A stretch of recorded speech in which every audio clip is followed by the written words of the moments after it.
하이닥이 왔다. 오늘은요, 성생활 만족도 업, 질 성형은 어떻게 하는 걸까라는 주제로 오늘도 역시 정창원 원장님 모시고 얘기를 나눠볼까 합니다. 원장님 안녕하세요. 네, 안녕하세요. 네, 요즘 들어서 이쁜이 수술 진짜 여러 가지가 있잖아요. 뭐 질 임플란트라는 것도 있고, 근데 병원마다 설명이 좀 다른 걸로 알고 있어요. 어떤 곳은 보형물을 넣으면 큰일 난다고 하고, 또 어떤 곳은 보형물이 더 좋은 방법이라고 하고, 그렇게 보형물을 몸에 넣는 게 과연 괜찮은지 저는 좀 걱정이 되기도 하고 궁금해요.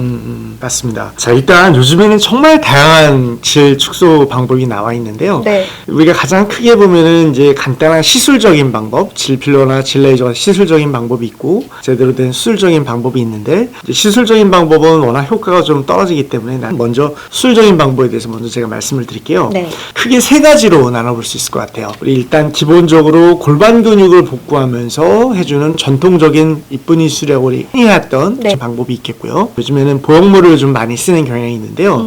질 임플란트라고 실리콘 보형물을 넣는 방법이 있어요. 네, 어떤 네. 고무줄 같이 그걸 삽입해서 질을 좀 좁혀주는 그런 방법인데요. 또 세 번째는 그런 골반 근육을 복구하면서 이쁜이 수술의 전통적인 방법을 하면서 질 안쪽에는 근육이 없기 때문에 그것을 보강해주는 좀 하이브리드 방식이라고 볼 수 있겠죠. 네. 두 가지를 합쳐놓은 그런 더블 반영구 질 성형이라는 방법, 세 가지로 크게 나눠볼 수가 있어요. 네네. 근데 그 세 가지 수술 방법은 다 이게 수술 방법이 다 다른 방법이에요. 전혀 다른 방법이고 각자 일장일단이 있습니다. 그러니까 어떤 사람한테는 여기 좀 더 맞고, 어떤 환자분들마다 질 구조도 다르고, 어떤 처한 사항도 다르고, 분만력이나 이런 게 다 다르기 때문에 맞는 게 좀 약간씩은 좀 달라요. 때문에 개인에 맞는 그런 맞춤형 질 축소 방법을 여러 가지를 고려해서 진찰을 먼저 자세히 받고, 또 본인의 어떤 처한 상황이라든지 선호도를 고려해서 결정을 하게 되죠. 네. 그 때문에 요즘에 좀 우려스러운 부분은 어떤 병원에서 질 임플란트만 무조건 막 좋다고 막 홍보하는 병원이라든지, 어떤 병원에서는 막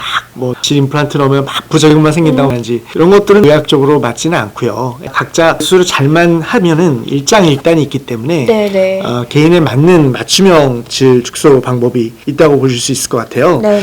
일단은 기본적으로는 자안분만을 하신 분이라면 골반 근육 손상은 피할 수 없다고 말씀드렸잖아요. 그렇기 때문에 기본적으로는 골반 근육을 복구해주는 이쁜이 수술을 기본적으로 받으시는 게 맞고요. 네. 자, 그림을 보면서 한번 설명드릴 텐데요. 네. 자, 지금 기본적으로 질이 원래 이렇게 좁았는데 자안분하게 되면 질이 이렇게 늘어난 이유가 질을 둘러싸고 있는 골반 근육이 손상이 돼서 이렇게 된다고 말씀드렸는데요. 그 골반 근육이 질을 전체로 놓고 봤을 때는 골반 바닥에만 근육이 있습니다. 질 전체로 봤을 때는 안쪽에는 근육이 없어요. 얇은 막으로만 돼 있거든요. 네네. 그래서 우리가 기본적으로 전통적인 이쁜이 수술만 받는다, 질축이나 질 회원부는 이렇게 복구해 놓을 수가 있는데, 질 안쪽은 근육이 없기 때문에 시간이 지나면 상대적으로 또 다시 늘어나거든요. 또 이쁜이 재수를 받으러 오시는데 주요 원인으로 작용할 수 있기 때문에 요즘에는 안쪽에 실리콘 보형물인 질 임플란트를 하나 추가해주는 방법이, 같이 하는 방법이 현재 나와 있는 질 축소술 방법 중에 각각의 장점을 살린 방법이다. 네. 이렇게 얘기할 수 있을 것 같아요.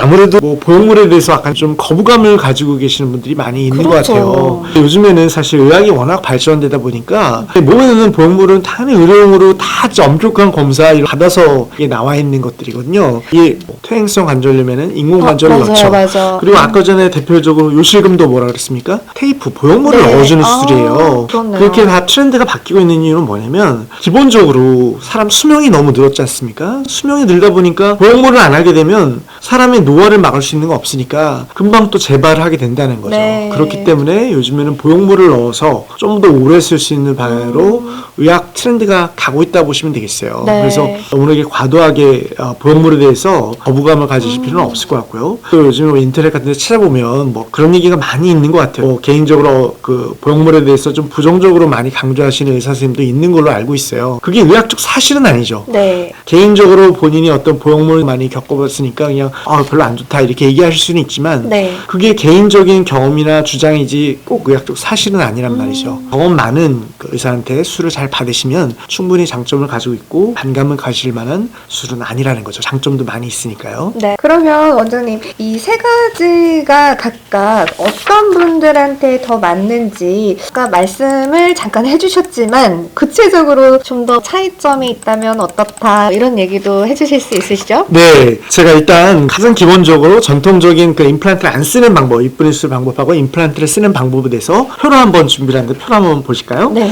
일단 가장 큰 차이는 뭐냐면요. 임플란트 요즘에 간단히 넣는 방식으로도 많이 하는 방법이긴 한데 가장 중요한 건 골반 근육은 복구가 안 됩니다. 자연분만을 하신 분들은 골반 근육이 망가진다고 말씀드렸잖아요. 네네. 질 임플란트는 그 근육의 임플란트를 넣는다고 해서 근육을 복구시키는 건 아니에요. 전에 그림에서 보여드렸다시피 이쁜이 수술은 어떤 질축을 바꿔주고 회음부를 닫아주고 이런 것들이 있어서 그게 여성 건강에도 도움이 된다고 말씀드렸잖아요. 근데 임플란트는 그런 건 아니에요. 임플란트를 넣은 부분만 질이 좁혀지는 거기 때문에 그냥 성기능 개선만 좀 좁혀지는 효과 있는 거고 네. 여성 건강에 도움이 된다든지 이런 거는 없습니다. 예. 다만 이 수술은 장점이 좀 간단한 수술이라고 말씀드렸잖아요. 네네. 그러니까 성관계를 좀 빨리 가질 수 있어요. 골반 근육을 복구하면 6주 정도는 기다려야 되는데 임플란트 같은 경우는 한 2, 3주만 지나도 성관계를 가질 수 있으니까 예, 장점이죠.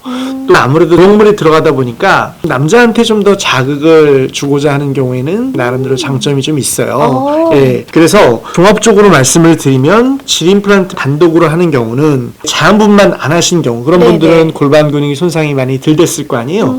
그런 경우에는 괜찮은 선택이 될 수 있고요. 또한 자연분만하고 제왕절개로 분만했다든지 네. 혹은 향후에 뭐 또 출산 계획이 있으신데 지금 당장은 아니더라도 중간에 뭐 잠시 질을 좁히고 싶다든지 간단하게 네. 그런 경우에는 질 임플란트도 질 축소 수술의 하나의 옵션이 될 수는 있겠죠. 그리고 요즘에는 또 주의하셔야 되는 것이 네. 질 임플란트를 어떤 거를 넣을 거냐도 상당히 따져보셔야 되는 문제가 될 것 같아요. 네.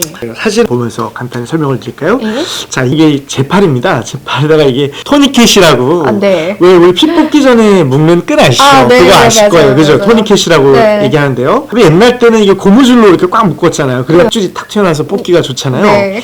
옛날 때는 이런 고무줄을 많이 사용했다. 요즘에는 사실 밴드형이라 그래서 신형은 이런 식으로 나오거든요. 그럼 자 생각해 보세요. 어느 게 더 팔이 아플 것 같나요? 고무줄이 더 아프고. 그렇죠. 고무줄이 더 아프죠. 그 이유는 왜 그렇죠? 좁으니까. 네. 좁은 부위에 여기 보세요. 한 부위에 좁은 부위에 집중하고 힘이 가해지니까 이게 아프잖아요. 마찬가지로 우리 임플란트도요. 과거에 나왔던 형은 튜브형이라든지 줄형은 이렇게 아무래도 질에 들어가면 느낌이 부자연스러울 수 있고 아플 수가 있습니다. 반면에 요즘에 나온 이런 밴드형 질 임플란트, 실신에 나온 밴드형 임플란트는 느낌도 자연스럽고 촉감도 아무래도 조이는 면적이 넓다 보니까 촉감도 자연스럽거든요. 또 여러 부작용들도 아무래도 과거 나온 거에 비해서 적기 때문에 네. 임플란트에 대해서 좀 부정적으로 생각하시고 걱정하시는 분들이 많이 있잖아요. 최신형 임플란트를 하실 경우에는 그런 부작용이 매우 적기 때문에 꼭 반드시 임플란트를 하실 경우에는 어떤 임플란트를 사용하는지 꼭 확인해 보시는 게 필요하다고 말씀드릴 수 있을 것 같아요. 네, 역시 의학기술은 날로 발전을 하는 것 같습니다. 네, 요즘에는 간단한 시술을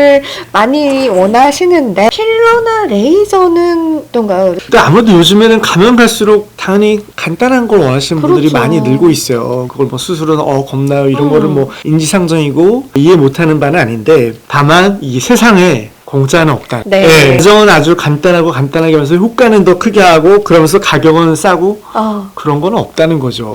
아니 그런 게 시술이 만약에 그렇게 있다 그러면 수술은 진작에 없어져야죠. 그렇죠. 그 수술을 뭐하러 하겠습니까? 우리가 치료할 수 있는 시술은 크게 두 가지로 얘기해 볼 수가 있는데요. 네. 먼저 이제 필러라는 게 있고 질 레이저라는 게 있어요. 간단한 시술로 좀 축소 효과를 원하신다 그러면 레이저보다는 필러 쪽을 고려하셔야 돼요. 한번 보면서 다시 한번 설명을 드릴게요. 네. 자, 질에 우리 뭐 얼굴에는 필러 같은 건 코를 높이려고 그러면 코에 필러를 넣어서 이렇게 세우는 네, 거잖아요. 네. 질 안에도 질이 이렇게 늘어난 데가 있으면 질 저연형 이제 필러를 씁니다. 넣어서 이렇게 채워주는 겁니다. 그럼 아무래도 넓은 공간이 그만큼 줄어들기 때문에 예, 아무래도 좀 좁혀지는 효과가 있겠죠. 네, 네. 예, 레이저는 좀 그런 게 전혀 아니에요. 그러니까 요즘에 사실 질 레이저도 사실 여러 가지 할 것들이 많이 나와 있는데 네. 이제 이거를 그렇게 생각하시는 것 같아요. 우리 고속도로 휴게소 같은 데 가면은 네. 오징어를 막 불에 이렇게 쫙 구우니까 오징어가 쫙 줄어드니까 뭐 질을 레이저로 싸면은 질도 이렇게 쫙 줄어드는 걸로 예. 저도 그렇게 예, 생각하는데 그렇게 착각하고 계시는 네. 것 같은데 사실은 전혀 그렇지가 않거든요. 그러니까 무슨 얘기냐면 우리 간단히 한번 생각을 해보세요.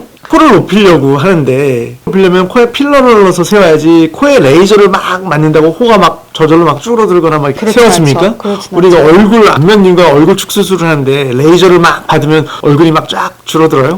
그렇지 않죠. 그렇지는 않잖아요. 그러니까 또 마찬가지죠. 그나마도 필러도 이게 양을 적게 맞으면 사실은 그만큼 축소 효과를 수술하고는 비교할 수가 없을 정도로 이 효과는 약한 편이거든요. 네. 근데 더더군다나 레이저는 필러에 비해서도 효과가 더 적기 때문에 효과가 상당히 약하다고 볼 수 있어요. 이것도 사실은 좀 일부 병원들에서 좀 마케팅을 좀 과하게 한 측면이 있는데 얼마나 문구는 이게 환상적입니까? 수술 없이 그쵸. 간단히 질 레이저만으로 간단하게 질을 축소한다. 아, 그렇게만 할 수 있다 그러면 수술을 할 필요가 없죠. 필러도 다 그렇죠. 없애줘야죠. 거기가 맞죠. 아닌데 네. 그렇지는 않다는 거거든요. 사실은 질 레이저 종류도 보면 종류가 되게 여러 가지가 나와 있거든요. 얼굴에서 쓰는 것처럼 뭐 그냥 일반 레이저도 있고 고주파도 있고 초음파도 있고 뭐 여러 가지 네네. 종류가 나와 있는데 사실 그렇게 여러 종류가 나와 있다는 거는 거꾸로 얘기하면 어떤 한 가지가 뭐 명확하게 큰 효과가 없기 때문에 그렇게 여러 가지 효과가 나와 있다고 이렇게 네. 보시면 돼요. 얼굴에 나와 있는 여러 장비들을 좀 프로브만 바꿔가지고 적용한 측면이 없지 않아 있기 때문에 효과가 좀 과장된 측면이 없지 않고요. 죽었다 깨도 수술을 못하겠다 이러신 분들은 질 레이저보다는 질 필러를 받는 것이 그나마 좀 효과는 있는 것이고요. 네. 그나마도 축소 효과를 높이려면은 필러도 좀 양을 적게 해서는 효과가 없습니다. 왜냐면 질벽이라는 건 윗벽, 옆벽, 아랫벽이 다 있는데 좁히려면 다 넣어야 되잖아요. 네네. 또 질 길이가 있기 때문에요. 이렇게 하셔야 되는 것이고 레이저는 다만 물리적으로 질을 좁힌다기보다는 질 점막에 효과는 있어요. 네. 질 점막에 좀 탄력을 준다든지